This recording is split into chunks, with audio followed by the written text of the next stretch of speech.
The Nobel Prize for Physics, which was announced today for two Russian-born scientists. Both are professors at the University of Manchester in England. Their work isolated graphene, a form of carbon only one atom thick, but 100 times stronger than steel.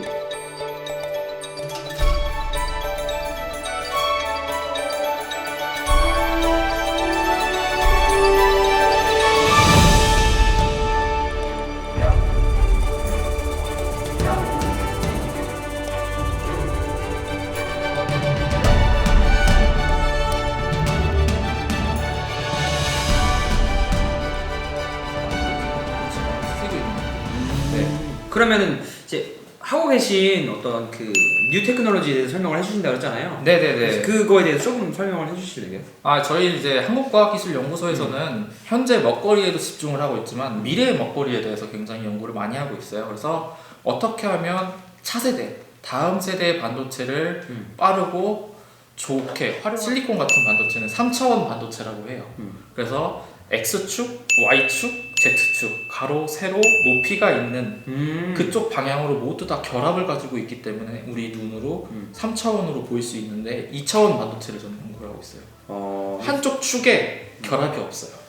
크레이프, 케이크 같이 층층이 쌓여있는 반도체를 2차원 반도체라고 합니다. 아, 반도체가 이렇게 층층이 쌓여 있는 거예요? 네. 심지어 우리 인간이 만든 게 아니라 자연적으로 그렇게 존재하는 물질이에요. 에? 자연적으로 그래요? 층층이 존재할 수 있는 물질. 아, 그래요? 네.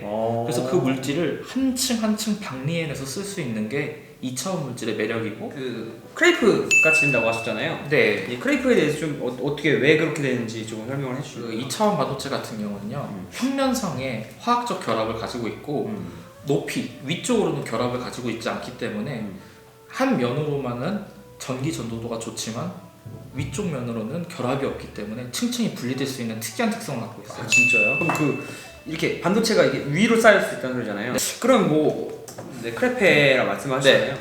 저희가 한번 크레페를 준비했어요. 아무래도 그래서 네. 잠깐 보여드릴까요, 앞에? 잠깐 보여드릴게요.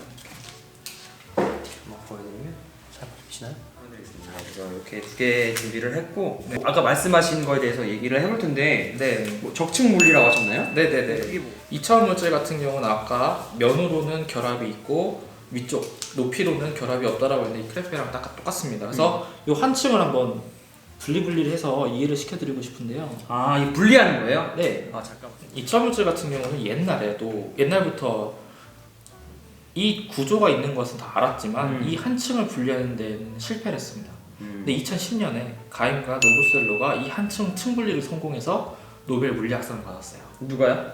가임과 노보셀로라는 원래는 층이 분리가 안 되는데 층 분리하는 방법 자체를 몰랐어요. 아. 이 구조가 있는 건 알았지만 이런 신기한 특성을 갖고 있구나라는 것들을 조명받으면서 핫해졌죠. 그래서 이 층 분리가 잘 되면은 2차원 물질 한 층의 특성을 볼 수 있기 때문에 우리가 흥미로워했었던 거죠.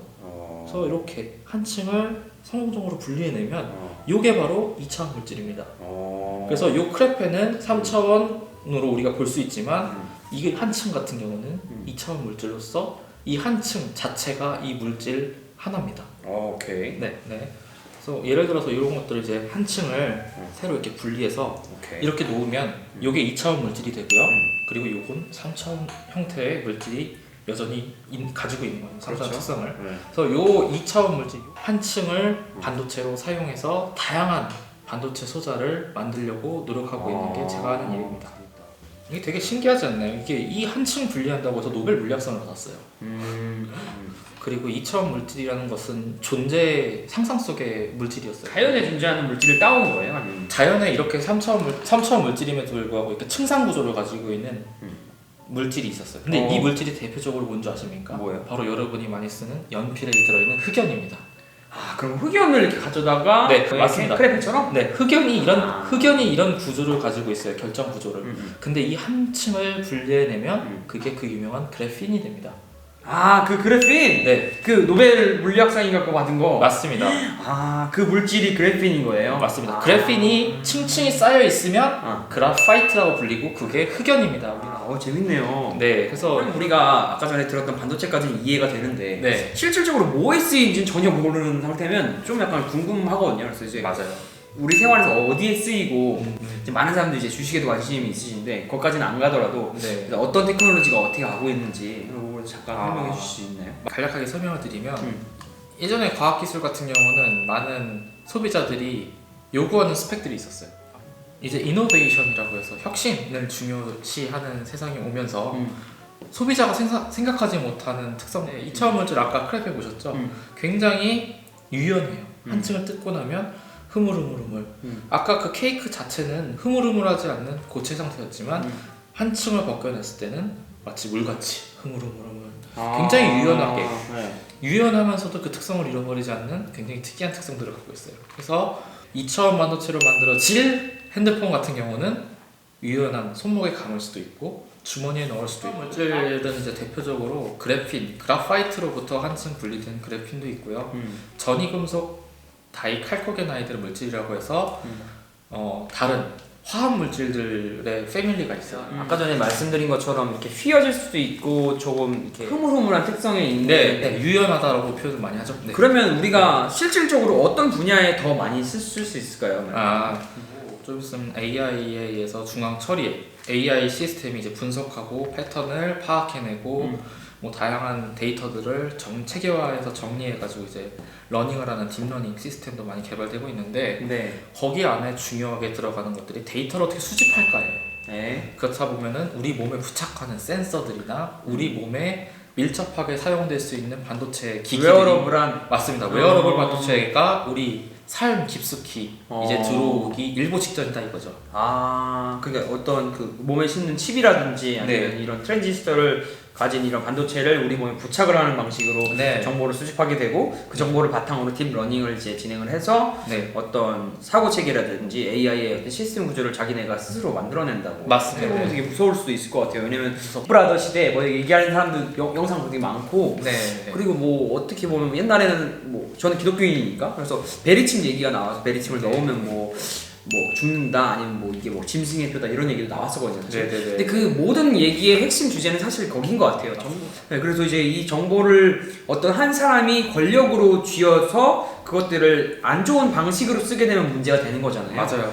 네, 그래서 이제 제가 되게 궁금한 건 정보에 대한 어떤 보호라든지 어떤 이런 부분들을 어떻게 기술적으로 조금 보완하고 계시고 누가 악용하지 않을까에 대한 걱정을 많이 하고 있는데 그런 걱정을 저희 연구소에서도 하기 때문에 암호화 소자라는 것들도 많이 개발하고 있어요. 암호화 소자. 랜덤 난수라고 해서 랜덤하게 숫자들을 계속 발생시켜가지고 암호화해서 이제 데이터를 코드화를 시킨다는 거예요. 맞습니다. 우리 OTP 같이 그런 그러니까 것들 난수에 그거에 대해서 취급할 때 굉장히 중요하다는 것을 인식을 시켜주거나 아니면 뭐 처벌을 한다거나 맞습니다. 이렇게 법으로 금지를 시킨다는 거죠. 네, 그런 제도적인 성숙과 가치, 과학기술이 맞물려 갔을 때 외국은 어떤 식으로 정보 처리에 대해서 이게 사실 위크 포인트잖아요.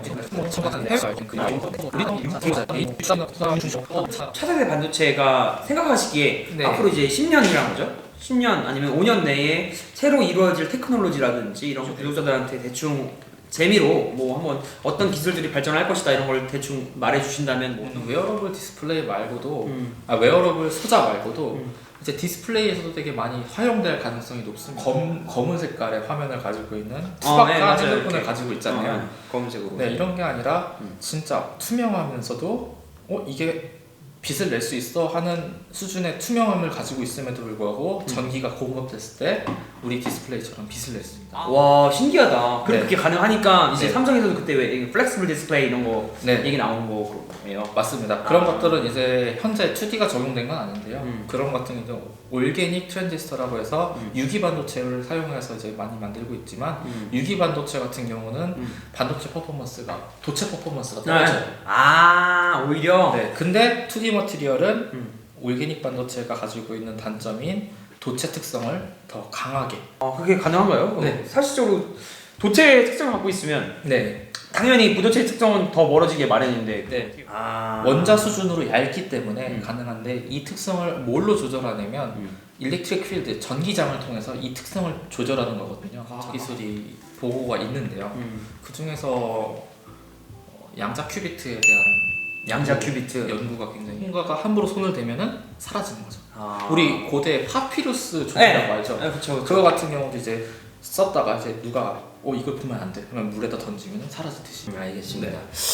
대충 정리를 해드리면 아까 전에 말씀드린 것처럼 이제 차세대 반도체가 이제 성장할 영역인데 이제 그 보안 영역에 대해서도 이제 신경을 쓰고 있는 입장이고 이 보안 영역이 가장 취약점이지만 그런 부분에서 특별히 더 신경을 쓰고 있다. 어떻게 재밌었는지 모르겠어요. 네, 그래서 약간 어려운 콘텐츠, 약간 그런 콘텐츠였는데 그럴 수 있죠. 어려울 수 있죠. 네, 근데 저는 되게 재밌었던 게 뭐냐면 제가 전혀 정말 모르는 분야 맞아요. 반도체라는 건 그냥 뭐 단순히 뭐 CPU를 뭐 그냥 반도체라고 하겠지, 삼성이 유명하겠지, 뭐 이 정도 수준에서 그냥 머물고 있었는데 그래도 좋은 시간이었던 것 같고요. 네. 여러분들한테도 또 좋은 시간이 되셨으면 좋겠다는 마음이 있습니다. 그래서 다음 시간에는 또 더 재밌는 컨텐츠로 한번 찾아볼 수 있을 것 같고요. 가능한 이렇게까지 조금 나와주셔서 감사하고 되게 먼 걸 모셨는데 제가 감사합니다. 되게 재밌었어요. 저는 사실 왜냐면 한번 소개해 주세요. 네. 네. 저는 슬기로운 연구생활이라는 유튜브를 운영하고 촬영하고 네. 또 제가 메인으로 나와서 이제 이야기를 하고 있는 사람 중 한 명인데요. 링크를 띄워드릴 거예요. 네. 저는 대학원생을 타겟으로 과학을 이해하기 어려운 사람들에게 좀 더 친근하게 다가가고 과학에 대한 거부감을 없애드리고 싶은 크리에이터 유튜버. 네, 알겠습니다. 그래서 그래서 혹시나 그 과학 콘텐츠에 관심이 있으신 분들은 여기 또 슬기로운 연구생활 구독하셔서 조금 자세히 찾아주시면 감사하겠고요. 네, 제가 잠깐 봤는데 되게 재밌게 설명을 해주시더라고요. 그래서 이제 또 아까 말씀드린 것처럼 기회가 된다면 요 과학 콘텐츠도 재밌게 빠르게 한번 같이 좀 해보는 걸로 하겠습니다. 궁금하신 거 언제든지 그 댓글로 남겨주시고요. 오늘도 그 이렇게 시청해 주셔서 감사하고 구독과 좋아요 눌러주시면 감사하겠고요. 지금 요즘 코로나가 너무 심해서 다들 고통받고 계신데 다들 모두 힘내시고 금방 빨리 괜찮아져서 우리가 빨리 또 재밌는 컨텐츠 할 수 있는 기회가 있었으면 좋겠습니다. 네. 그래서 다음 시간에 뵙는 걸로 하고요. 네, 여기까지 하는 걸로 하겠습니다. 네. 안녕히 계세요. 안녕히 계세요.